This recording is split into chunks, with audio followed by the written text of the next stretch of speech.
Hi friends, life style Deepu ಸುರು YouTube ಚಾನಲ್ಗೆ ನಮಸ್ಕಾರ. ಎಲ್ಲ ಹೇಗಿದ್ದೀರಾ? ಐ ಹೋಪ್ ಎಲ್ಲರೂ ಕೂಡ ಚೆನ್ನಾಗಿದ್ದೀರಾ ಅಂತ ಅನ್ಕೊಂಡಿದ್ದೀನಿ. ನಾನಂತೂ ತುಂಬ ಚೆನ್ನಾಗಿದ್ದೀನಿ. ರೀತಿ ಹಾಯ್ ಮಾಡ್ತಾ ಇದ್ದಾರೆ. ಮಿತು ಹಾಯ್. ನಾವು ಇವತ್ತು ವಿಜಯನಗರಿಗೆ ಹೋಗ್ತಾ ಇದ್ದೀವಿ. ವಿಜಯನಗರಕ್ಕೆ ಹೋಗಲ್ಲ.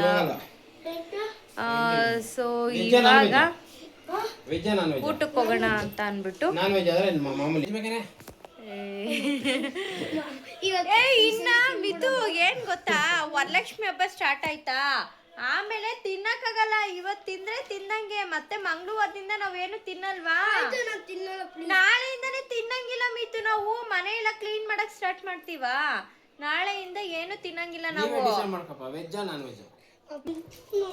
ಅಲ್ಲಿ ಏನ್ ತಿಂತೀಯ ಹೇಳು? ವಿಜಯನಗರದಲ್ಲಿ ಏನ್ ತಿಂತೀಯ? ಐಟಮ್ಸ್ ಇರುತ್ತೆ. ಸರಿ ಆಯ್ತು, ಏನ್ ತಿಂತೀಯ? ಏನ್ ತಿಂತೀಯ? ಸರಿ ಅದನ್ನ ಹೇಳು. ಇಡ್ಲಿ ತಿಂತೀಯಾ? ಇಡ್ಲಿ. ಅಯ್ಯೋ ಆತರ ಅದೆಲ್ಲ ಇಲ್ಲೇ ಸಿಗುತ್ತೆ. ಮಶ್ರೂಮ್ ಕರ್ಕೊಂಬಂದಲ್ಲ ಅಪ್ಪ, ಅಲ್ಲಿಗೆ ಹೋಗಲ್ಲ ಅಂತು. ಇವಾಗ ಏನಮ್ಮ ನನಗೆ ಅಲ್ಲಿ ಹೋಗ್ಲೇಬೇಕು. ಸರಿ ನಡೀರಪ್ಪ, ಆಯ್ತು, ನಾವೇನ್ ಮಾಡಕ್ಕಾಗಲ್ಲ. ಅಲ್ಲಿ ಹೋಗಿ ಏನು ತಿಂತೀವಿ ಅಂತ ನನಗಂತೂ ಗೊತ್ತಿಲ್ಲ. ಸೊ ನೋಡೋಣ ಏನು ತಿನ್ನೋದು ಅಂತ ಅಂದ್ಬಿಟ್ಟು ಮಕ್ಕಳು ವಿಜಯನಗರಕ್ಕೆ ಹೋಗೋಣ ಅಂತ ಅಂದ್ಬಿಟ್ಟು ಹೇಳ್ತಾ ಇದ್ದಾರೆ. ಸೊ ಅಂದರೆ ವೆರೈಟಿ ಫುಡ್ ಎಲ್ಲ ಇರುತ್ತೆ ಅಲ್ಲಿ, ಅದಕ್ಕೋಸ್ಕರ ಅಲ್ಲಿಗೆ ಹೋಗೋಣ ಅಂತ ಅಂದ್ಬಿಟ್ಟು ಹೇಳ್ತಾ ಇದ್ದಾರೆ. ಸೊ ಹೋಗೋಣ ಬನ್ನಿ. ಇವಾಗ ವಿಜಯನಗರಕ್ಕೆ ಹೋಗೋಣ ಅಂತ ಅಂದ್ಬಿಟ್ಟು ಹೊರಟಿದ್ದು, ಅರ್ಧ ದಾರಿಗೆ ಹೋಗ್ತಿದ್ದಂಗೆ ಮಿಥುನೇ ಇಲ್ಲ ಬೇಡ, ಸರಿ ನಾನ್ ವೆಜ್ಗೆ ಹೋಗೋಣ ಅಂತ ಅಂದ್ಬಿಟ್ಟು ಮತ್ತೆ ಬದಲಾಯಿಸ್ಕೊಂಬಿಟ್ರು. ಸರಿ ಆಯಿತು ಅಂತ ಅಂದ್ಬಿಟ್ಟು ಮತ್ತೆ ನಾನ್ ವೆಜ್ ಹೋಟ್ಲಿಗೆ ಬಂದು, ಅಂದರೆ ಇವತ್ತು ಸಂಡೇ ಇರೋದ್ರಿಂದ ನಾವು ನಾನ್ ವೆಜ್ ತಿನ್ಕೊಂಬಿಡೋಣ, ಇನ್ನು ಮಂಡೆಯಿಂದ ಎಲ್ಲ ಕ್ಲೀನಿಂಗ್ ಸ್ಟಾರ್ಟ್ ಮಾಡ್ಕೊತೀನ, ಹಂಗಾಗಿ ನಾನ್ ವೆಜ್ ತಿನ್ನೋದಕ್ಕಾಗಲ್ಲ ಅಂತ ಅಂದ್ಬಿಟ್ಟು ಹೇಳ್ತಾ ಇದ್ದೆ. ಅದಾದಮೇಲೆ ಮಿಥುನೇ ಸರಿ ಆಯಿತು, ಲೆಗ್ ಪೀಸ್ ಬೇಕು, ಸರಿ ಕರ್ಕೊಂಡು ಹೋಗು ಅಂತ ಅಂದ್ಬಿಟ್ಟು ಅವರೇ ಮೈಂಡ್ ಬದಲಾಯಿಸ್ಕೊಂಡ್ರು. ಸರಿ ಆಯಿತು ಅಂತ ಅಂದ್ಬಿಟ್ಟು ನಾವು ಹೋಟ್ಲಿಗೆ ಬಂದು, ರೆಗ್ಯುಲರಾಗಿ ನಾವು ಇದೇ ಹೋಟ್ಲಿಗೆ ಬರೋದು, ತಂದೂರಿ ಸ್ಪೈಸಿ ಅಂತ ಅಂದ್ಬಿಟ್ಟು ಇದೆ 8th ಮೇನ್ ಹತ್ರ. ಅಲ್ಲಿ ತುಂಬ ಚೆನ್ನಾಗಿ ಮಾಡ್ತಾರೆ ಹೋಟ್ಲಲ್ಲಿ, ಸಖತ್ತು ಇಷ್ಟ ನನಗಂತೂ, ತುಂಬ ಚೆನ್ನಾಗಿರುತ್ತೆ. ಹಾಗೆ ವಿಡಿಯೋ ಮಾಡ್ತಾ ಇದ್ನಲ್ವ, ಸೊ ಎಷ್ಟೆಲ್ಲ ಸರಿ ಮಾಡ್ತಾಯಿದ್ರು. ಯಾಕ್ರಿ ಅಂತ ಅಂದ್ಬಿಟ್ಟು ಕೇಳ್ತಾ ಇದ್ದಿದ್ದಕ್ಕೆ ಇಯರಿಂಗ್ ನೋಡು ಅಂತ ಅಂದ್ಬಿಟ್ಟು ತೋರಿಸ್ತಾ ಇದ್ರು. ಅಂದರೆ ಇವ್ರ ಬರ್ಡೇಗೆ ನಾನು ಗಿಫ್ಟ್ ಕೊಡಿಸಿದ್ದೆ. ಸೊ ಹಾಗಾಗಿ ತುಂಬಾ ಚೆನ್ನಾಗಿ ಕಾಣಿಸ್ತಾ ಇತ್ತು ಅವ್ರ ಕಿವಿಗೆ ಇಯರಿಂಗು. ಅದನ್ನು ನಾನು ಯೂಟ್ಯೂಬಲ್ಲಿ ಎಲ್ಲೂ ಕೂಡ ವಿಡಿಯೋ ಅಪ್ಲೋಡ್ ಮಾಡಲಿಲ್ಲ. ಅವ್ರ ಕಿವಿಗಂತೂ ತುಂಬಾ ಚೆನ್ನಾಗಿ ಕಾಣಿಸ್ತಾ ಇತ್ತು, ಅದನ್ನೇ ಹೇಳ್ತಾ ಇದ್ರು ತುಂಬ ಚೆನ್ನಾಗಿ ಕಾಣಿಸ್ತಿದೆ ಅಂತ ಅಂದ್ಬಿಟ್ಟು. ಆಮೇಲೆ ರೀತಿ ನೋಡಿ ತುಂಬ ತೀಟ್ಲೆ ಮಾಡ್ತಾಯಿದ್ರು.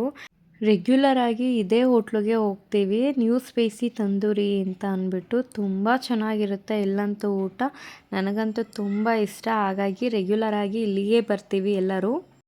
ಇನ್ನು ಲೆಗ್ ಪೀಸ್ ತೊಗೊಬಂದರು ಅಂತ ಅಂದ್ಬಿಟ್ಟು ನಮ್ಮ ಯಜಮಾನ್ರು ತೋರಿಸ್ಕೊಂಡು ಅಣಗಿಸ್ತಾ ಇದ್ರು. ರೀತಿ ಮಕ್ಕ ನೋಡಿ ಹೆಂಗಾಗ್ಬಿಟ್ಟಿದೆ. ಲೆಗ್ ಪೀಸ್ ಅಂದರೆ ಸಖತ್ ಇಷ್ಟಪಡ್ತಾರೆ ಮಕ್ಕಳಂತೂ. ನಾವಿವತ್ತು ಆರ್ಡ್ರ್ ಮಾಡ್ಕೊಂಡಿದ್ದು ಬಂದುಬಿಟ್ಟು ತಂದೂರಿ ಮಸಾಲ ಚಿಕನ್ ಆರ್ಡ್ರ್ ಮಾಡ್ಕೊಂಡಿದ್ದು. ಹಾಗಾಗಿ ಅದ್ರ ಜೊತೆಗೆ ರೋಟಿನೂ ಕೂಡ ಆರ್ಡ್ರ್ ಮಾಡಿದ್ದು. ಸಖತ್ತಾಗಿರುತ್ತೆ ಗೈಸ್, ಎಷ್ಟು ಚೆನ್ನಾಗಿರುತ್ತೆ ಗೊತ್ತಾ, ತಿಂತಾಯಿದ್ರೆ ಇನ್ನೂ ತಿನ್ನಬೇಕು ಅಂತ ಅನಿಸ್ತಾ ಇರುತ್ತೆ. ಅದರಲ್ಲೂ ಈ ಹೋಟ್ಲಲ್ಲೂ ತುಂಬ ಟೇಸ್ಟಿಯಾಗಿ ಮಾಡಿಕೊಡ್ತಾರೆ. ಹಾಗಾಗಿ ರೆಗ್ಯುಲರಾಗಿ ಇದನ್ನೇ ಜಾಸ್ತಿ ಇಸ್ಕೊಳ್ಳೋದು. ಇದ್ರ ಜೊತೆಗೆ ಗಾರ್ಲಿಕ್ ಚಿಕನ್ ಇಸ್ಕೊತೀವಿ, ಅದಿನ್ನೂ ಚೆನ್ನಾಗಿರುತ್ತೆ.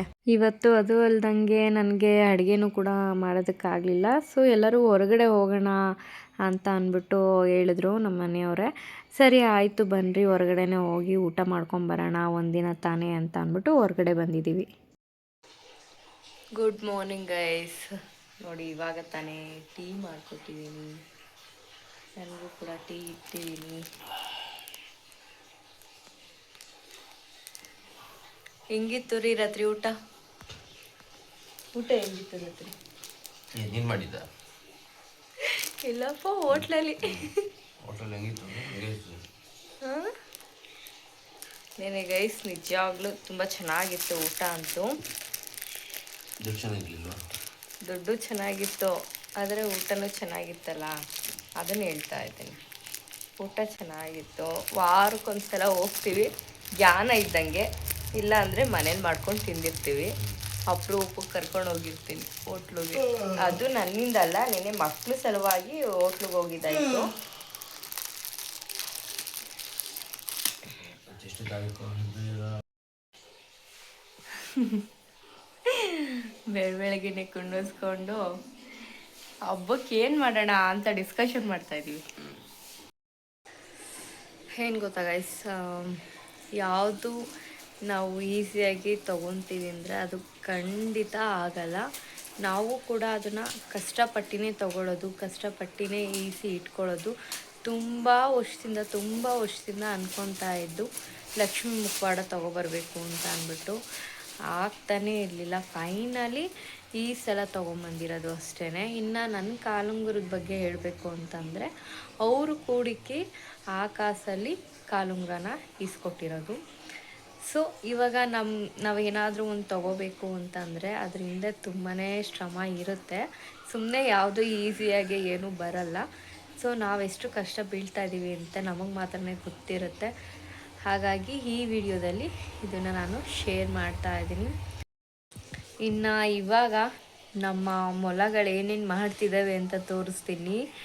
ಅದೆಷ್ಟು ಗಲೀಜು ಮಾಡಿರುತ್ತೆ ಗೊತ್ತಾ. ನಿಜ ಹೇಳಬೇಕು ಅಂತಂದರೆ ಕ್ಲೀನ್ ಮಾಡೋದಕ್ಕೇ ನಮಗೆ 1 ಅವರ್ ಬೇಕು. ಅದನ್ನೆಲ್ಲ ಗುಡಿಸಿ ಎತ್ತಿ ಎಲ್ಲ ನೀಟಾಗಿ ತೊಳೆದು ಆ ಸೈಡ್ ಹಾಕಿ ಪೆನೈಲ್ ಹಾಕಿ ಎಲ್ಲ ಕ್ಲೀನ್ ಮಾಡೋ ಅಷ್ಟರಲ್ಲಿ ಸಾಕಾಗ್ಬಿಡುತ್ತೆ. ಬೆಳಗ್ಗೆ ಸಾಯಂಕಾಲ 2 ಟೈಮ್ ಕ್ಲೀನ್ ಮಾಡಿಲ್ಲ ಅಂದರೆ ಸ್ಮೆಲ್ ತಡ್ಕೊಳ್ಳೋದಕ್ಕಾಗಲ್ಲ. ಸೊ ಹಾಗಾಗಿ ದಿನ ಬೆಳಗ್ಗೆ ಮತ್ತು ನೈಟು 2 ಟೈಮು ಕೂಡ ನೀಟಾಗಿ ಅದನ್ನು ವಾಶ್ ಮಾಡಿ ಆ ಸೈಡ್ ಹಾಕಿ ಪೆನೈಲ್ ಹಾಕಿ ಆಮೇಲೆ ನಾವು ನೈಟ್ ಹೊತ್ತು ಕೂಡ ಮಲಿಕೊಳ್ಳೋದು. ಸೊ ಬೆಳಗ್ಗೆ ಹೊತ್ತು ಅಷ್ಟೇ ಎದ್ದಿದ ತಕ್ಷಣ ಫಸ್ಟು ಹೋಗಿ ನಾನು ಮಾಡ್ತೀನೋ ಇಲ್ವೋ, ನಮ್ಮ ಯಜಮಾನ್ರು ಮಾತ್ರ ಅಲ್ಲಿ ನಿಂತ್ಕೊಂಡು ಮೊಲದ್ದೆಲ್ಲ ಫಸ್ಟು ನೀಟಾಗಿ ಕ್ಲೀನ್ ಮಾಡ್ತಾರೆ.